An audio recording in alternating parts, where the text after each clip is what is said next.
Prime Minister Narendra Modi to convene an all-party virtual meet to discuss the situation along the India-China border.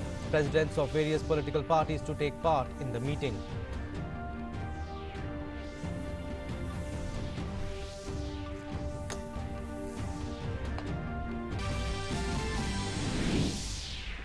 India reiterates it wants peace and stability on the LAC with China, but says there will be no compromise with the country's territorial integrity.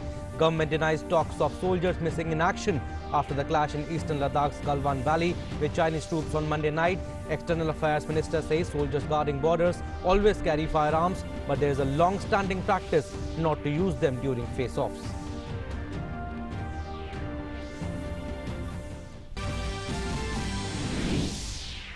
Prime Minister will launch Garib Kalyan Rozgar Abhiyan on Saturday to boost rural employment generation.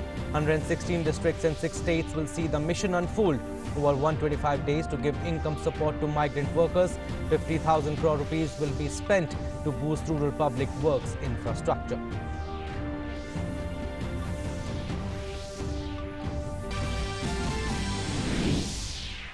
Rajya Sabha election for 19 seats of 8 states underway with special arrangements in view of the coronavirus pandemic. 5 members, including 1 from Arunachal Pradesh and 4 from Karnataka, elected unopposed.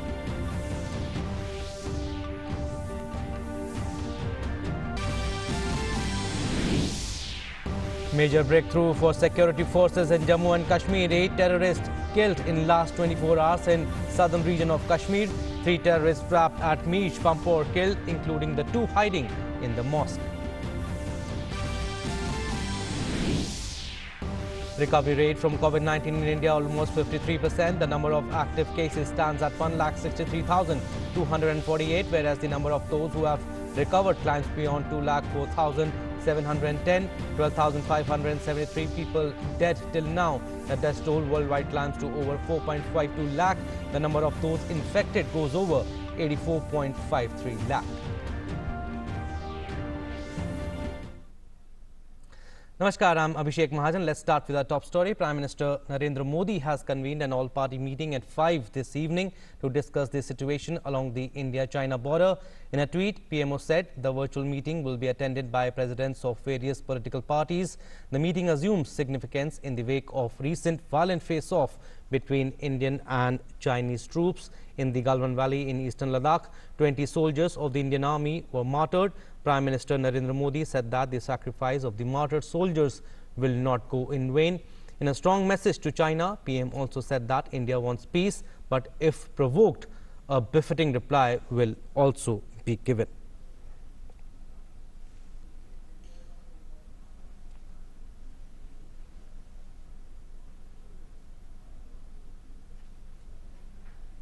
So India has strongly countered China's claims of sovereignty over the Galwan Valley region in eastern Ladakh, where the violent clash between the soldiers of the 2 sides took place, leading to casualties. India clearly said that there will be no compromise with the country's territorial integrity.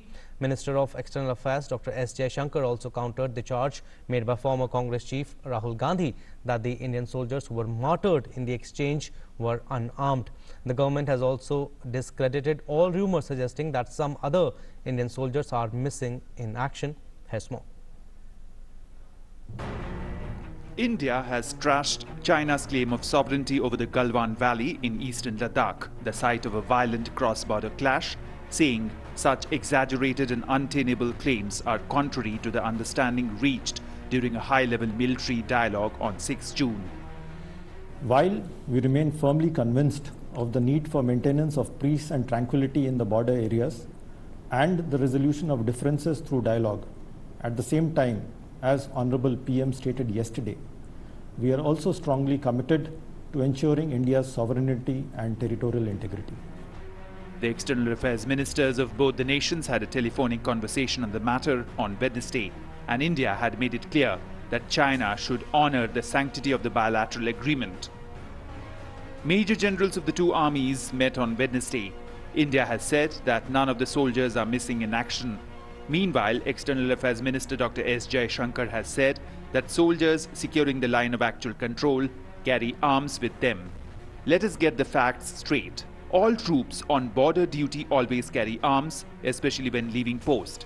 Those at Galwan on 15 June did so. Long-standing practice as per 1996 and 2005 agreements.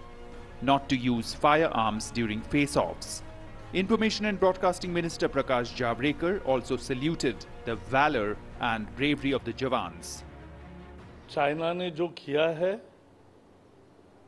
उसके बारे में प्रधानमंत्री जी ने बहुत ही स्पष्ट तरीके से देश का इरादा स्पष्ट किया है। हम बहुत गंभीरता से इसको लेते हैं और हम शांति बनाए चाहते हैं, लेकिन इसका मतलब कोई भी आए और छेड़े, ये उसका अर्थ नहीं होता। BJP launched a frontal attack on Congress leader Rahul Gandhi for his comments on the matter. कल 19 तारीख है ना, ऑल पार्टी मीटिंग कल प्रधानमंत्री ने बुलाया है ना, इतना भी संयम, तृण मात्र का भी आप में संयम नहीं है। आप इस प्रकार के भद्दे सवाल एक ओपन प्लेटफॉर्म पे पूछ रहे हैं। BJP has meanwhile cancelled its virtual rallies for the next 2 days. The nation gave a tearful farewell to the martyrs, and the people are thronging to pay their last respects to them. Bihar Chief Minister Nitish Kumar joined the people in paying respects as mortal remains of 5 soldiers reached the state. Odisha Chief Minister Naveen Patnaik also joined people in paying tributes to the brave hearts. Punjab also gave a heartfelt funeral to the 2 brave sons of the soil who were martyred in Ladakh. Commanding officer of 16 Bihar Regiment, Colonel Santosh Babu was accorded a Guard of Honor in Suryapet. The mortal remains of Indian Army Havaldar K. Palani was laid to rest at his native Kaddukallur village in Ramanathapuram district, Tamil Nadu, with full military honours on Thursday. The entire nation is standing with the brave sons of India who laid down their lives while protecting the territorial integrity of the nation. Senior military commander level talks continued on Thursday to take the disengagement process further after the violent incident on Monday night. Even as China claimed sovereignty over the Galwan Valley, India trashed the claim as exaggerated and untenable. With cameraman Sumit Naudyal, Amritpal Singh, DD News, Leh. So, Prime Minister Narendra Modi on Thursday reviewed the situation arising out of Oil India Limited oil well blowout and fire in the oil well number Baghjan 5 in Tinsukia district, Assam. The review meeting was attended by Home Minister Amit Shah, Minister of Petroleum and Natural Gas Dharmendra Pradhan, Chief Minister Assam Sarbanand Sonowal, other union ministers and senior officers. Uncontrolled gas started leaking from this well on 27th May 2020. Thereafter, while preparation was going on to control the leak, the well caught fire on 9th June 2020. The families living in the surrounding areas have been shifted and relief camps set up by the state government in collaboration with Oil India Limited. Approximately 9,000 persons are living in these relief camps. As an immediate relief measure, Rs 30,000 each has been sanctioned for 1,610 families identified by district administration. Prime Minister assured the people of Assam through Chief Minister of Assam that Government of India is fully committed to providing support and relief and rehabilitation to the affected families and is standing with the state government in this difficult time due to the unfortunate incident that has taken place. He also directed the Petroleum and Natural Gas Ministry that this incident should be studied and documented so that learnings become useful in future. Further, capacities and expertise should be developed within our own organizations to avoid such mishaps in future and deal with such calamities in case they occur.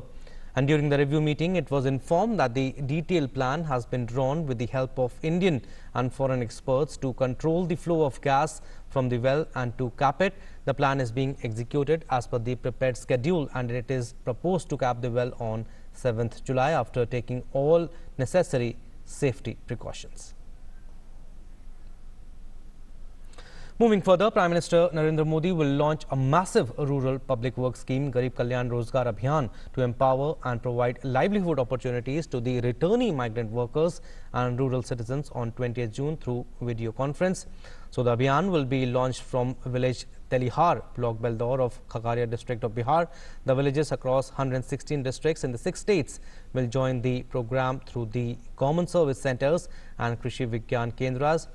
So this campaign of 125 days, which will work in mission mode, will involve intensified and focused implementation of 25 different types of works to provide employment to the migrant workers. Focus will be on creating infrastructure in the rural regions of the country with a resource envelope of rupees 50,000 crore. A total of 116 districts with more than 25,000 returning migrant workers across 6 states, namely Bihar, Uttar Pradesh, Madhya Pradesh, Rajasthan, Jharkhand and Odisha have been chosen for the campaign. So these districts are estimated to cover about 2/3 of such migrant workers. And Union Minister Prasar Bharati also emphasized on how the government has been successful in bringing back migrant laborers to their homes safely. प्रवासी मजदूर जो महाराष्ट्र, कर्नाटक, तेलंगाना से उत्तर प्रदेश, बिहार जाने के लिए आए, उनको सीमा पर से गाड़ियों में बिठालकर उनकी सारी खातिरदारी करते हुए उनको उत्तर प्रदेश के और बिहार के सीमा के नजदीक जहां उनको पहुंचना था वहां पहुंचाया गया। ये काम मध्य प्रदेश ने लगभग 7.5 लाख मजदूरों को पहुंचाया। Moving on, Maharashtra Home Minister Anil Deshmukh has said that workers who return home during the lockdown are returning back to the state. Maharashtra में अनलॉक की शुरुआत हो चुकी है।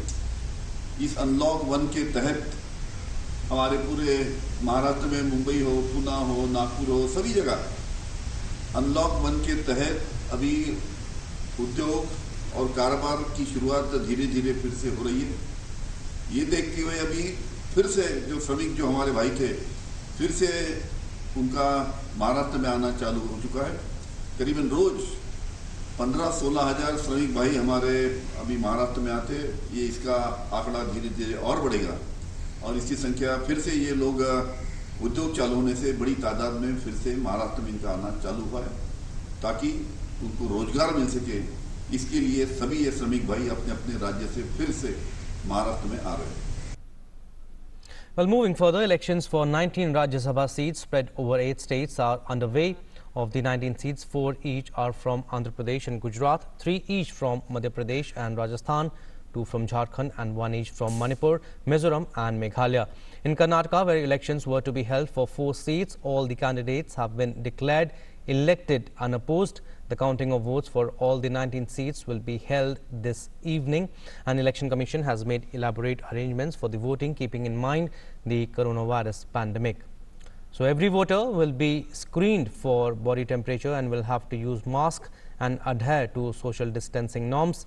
Legislators having a fever or showing other symptoms will be kept in a separate waiting room.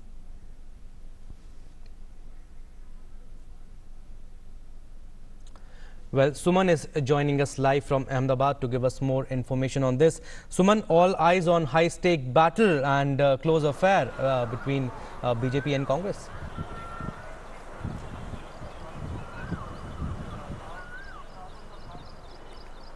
जी बिल्कुल, मैं गुजरात में आज राज्यसभा की 4 सीटों के लिए जो है वो चुनाव हो रहे हैं, जिसके लिए 5 उम्मीदवार हैं, उनको खड़ा किया गया है। कांग्रेस की तरफ से 2 उम्मीदवार है, शक्ति सिंह गोहिल और भरत सिंह सोलंकी। वही बीजेपी की तरफ से 3 उम्मीदवार, रमीलाबेन बारा, अभय भारद्वाज और नरहनी अमीन, ये 3 बीजेपी की तरफ से उम्मीदवार खड़े किए गए हैं। तो जो चौथी सीट है, कहीं ना कहीं अनुमान लगाया जा रहा है कि बीजेपी की 2 सीटें निश्चित बताई जा रही हैं। तो वहीं अब तक कांग्रेस में भी एक कलह था कि फर्स्ट प्रेफरेंस जो है वो किसको दिया जाएगा। हाल ही में अभी हमने कांग्रेस के विधायकों से बात की तो उन्होंने बताया कि शक्ति सिंह गोहिल को जो है वो पहला प्रेफरेंस दिया गया है। तो चौथी सीट का जो मुकाबला है वो सीधा मुकाबला भरत सिंह सोलंकी और नरहनी अमीन के बीच में है। मैं आपको संख्या बल जो है वो भी समझाना चाहती हूँ। गुजरात में विधानसभा की 182 सीटें हैं, जिसमें से कुछ दिनों पहले ही कांग्रेस के 8 विधायकों ने इस्तीफा दे दिया था। 1 विधायक पर केस जारी है और 1 सीट जो है वो रिक्त है। तो अब टोटल 172 सीटों पर जो है आज चुनाव होना है। उसमें से बीजेपी के पास 103 का संख्या बल है, तो वही कांग्रेस के पास 65 का संख्या बल है। 2 विधायक जो है वो ट्राइबल पार्टी से हैं, एक इंडिपेंडेंट है और एक जो है वो एनसीपी की तरफ से हैं। तो एनसीपी के जो विधायक है कांदल जडेजा, कहीं ना कहीं वो जो है बीजेपी के खेमे की तरफ जाते हुए नजर आ रहे हैं। कल ही उन्होंने बीजेपी के नेताओं से मुलाकात की है, तो उनका वोट जो है वो बीजेपी को जाने की पूरी संभावना है। तो वही जो इंडिपेंडेंट है जिग्नेश मेवानी, जो कांग्रेस के समर्थक रह चुके हैं, उनका वोट सीधा कांग्रेस को मिलने की पूरी संभावना संभावनाएं बताई जा रही हैं। तो ये जो पूरी पॉलिटिक्स जारी है, मैं आपको कांग्रेस की जो कुछ दिनों पहले ही रिजॉर्ट पॉलिटिक्स हुई है उसके बारे में भी बता देना चाहती हूँ। कांग्रेस के अंदर कहीं ना कहीं अंदर ही अंदर एक असंतोष था, एक कलह था, जिसके चलते सभी विधायकों को रिजॉर्ट में ले जाया गया और आज सीधा वोटिंग के दौरान ही उनको यहाँ पर वोटिंग के लिए लाया गया है। जो सीधा मुकाबला है भरत सिंह सोलंकी और नरहनी अमीन के बीच में, तो नरहनी अमीन के बारे में आपको थोड़ी सी जानकारी देना चाहती हूँ कि जो कांग्रेस के डिप्टी सीएम रह चुके हैं, जब वे कांग्रेस के गुजरात के डिप्टी सीएम रह चुके हैं, जब वे कांग्रेस के साथ थे, 2014 में ही उन्होंने बीजेपी ज्वाइन की।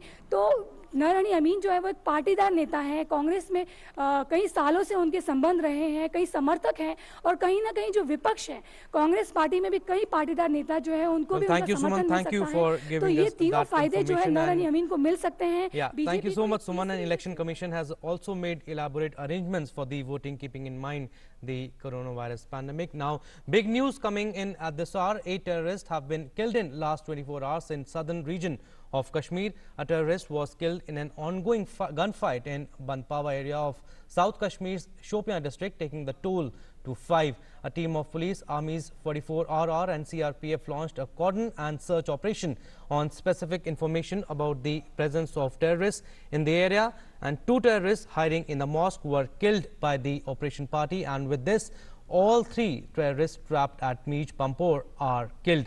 Search operation in the area is still underway.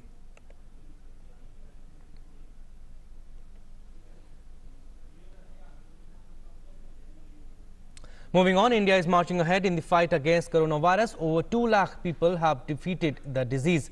The current recovery rate stands at 53.79%, around 54%, and the total of confirmed cases has increased to 3,80,532, while active cases are at 1,63,248. The number of deaths has increased to 12,573. And let's now take a look at COVID-19 update from across the world. Over 84.53 lakh people have tested positive for COVID-19 globally, while over 4,52,000 have lost their lives so far. The US continues to remain the worst affected with respect to the number of confirmed cases, followed by Brazil and Russia. Over 21.87 lakh people have been tested positive across the US, while over 1.18 lakh have died due to COVID-19 so far. Brazil has recorded more than 47,000 deaths and over 9.78 lakh confirmed cases, and trailing behind the US in both the categories, while Russia has reported over 5.6 lakh confirmed cases. The number of COVID-19 cases in the United States topped 21 lakh as the daily new cases hit a record high in some states yesterday. The national death toll increased to over 1.18 lakh. And as social and economic activities are gradually resuming across the U.S., Texas, California and 18 other states have witnessed a rise in the daily new cases. In California, residents were ordered to wear masks at nearly all times outside the home, with exceptions made for people eating and drinking in restaurants or exercising outdoors. Meanwhile, leading government expert Anthony Fauci said that the United States does not require more widespread lockdowns to get its COVID-19 outbreak under control. And talking about Brazil, they recorded over 34,000 cases in past 24 hours, taking the total tally of infected cases to over 9,78,000. Brazil is second worst affected country after the US, with over 47,000 deaths due to COVID-19. Brazil has not initiated a national testing campaign and is also dealing with insufficient healthcare expansion. However, Brazilians took to streets and returned back for work with a balance of dangers of spread of coronavirus to revive their businesses. Meanwhile, Brazil also struggled to improvise country's service sector, which accounts for more than 2/3 of all economic activity. Service sector shrank at a record pace in April and is now 27% smaller than it was in 2014. Spain now. Spain's Prime Minister Pedro Sanchez yesterday announced a $4.78 billion plan to help the crucial tourism industry recover from the coronavirus crisis. Spain, where the coronavirus has so far killed over 27,000 people, will open its borders to European Union and Schengen area countries on June 21st, hoping to boost its tourism industry, which generates 12% of the country's GDP. The country closed to international tourism after the epidemic triggered the declaration of a state of emergency on March 14th, but the government has been under growing pressure to reopen a sector that employs 1 in 8 Spanish workers. Spain has recorded over 2.45 lakh confirmed cases so far. Russia's Ministry of Defense and the Gamaleya Institute of Epidemiology and Microbiology have started human trials of a vaccine for COVID-19. According to a statement, a group of 18 volunteers received the trial vaccine yesterday following a 2-week period in isolation and proper approvals. After a comprehensive examination and the initial results about the safety and the volunteers' tolerance of the vaccine have been received, the remaining volunteers will be vaccinated. Meanwhile, Russia yesterday reported 7,790 new cases of the novel coronavirus, its lowest daily rise in infections in 6 weeks, bringing the nationwide total to over 5.60 lakhs, while the official death toll has risen to 7,650 since the crisis began. And in a major face-to-face meeting between two European leaders since the start of the coronavirus pandemic, British Prime Minister Boris Johnson yesterday met French President Emmanuel Macron in the UK capital with proper social distancing maintained. When the two leaders met to mark the anniversary of a historic World War II speech, they greeted each other with a namaste from a distance. During a meeting in the cabinet room at 10 Downing Street, the two leaders discussed the pandemic and several other ongoing situations, including Britain's ongoing Brexit negotiations with the European Union. Macron earlier attended a wreath-laying ceremony with Britain's Prince Charles to mark the 80th anniversary of Charles de Gaulle's broadcast from London to an occupied France during the Second World War. Macron greeted both Prince Charles and his wife Camilla with a namaste as well. The French president was not subjected to the UK's 14-day quarantine for people travelling into the country due to the rules allowing for diplomatic exemption. Well, that's all we have on this news bulletin. Stay tuned for more news and updates. Namaskar.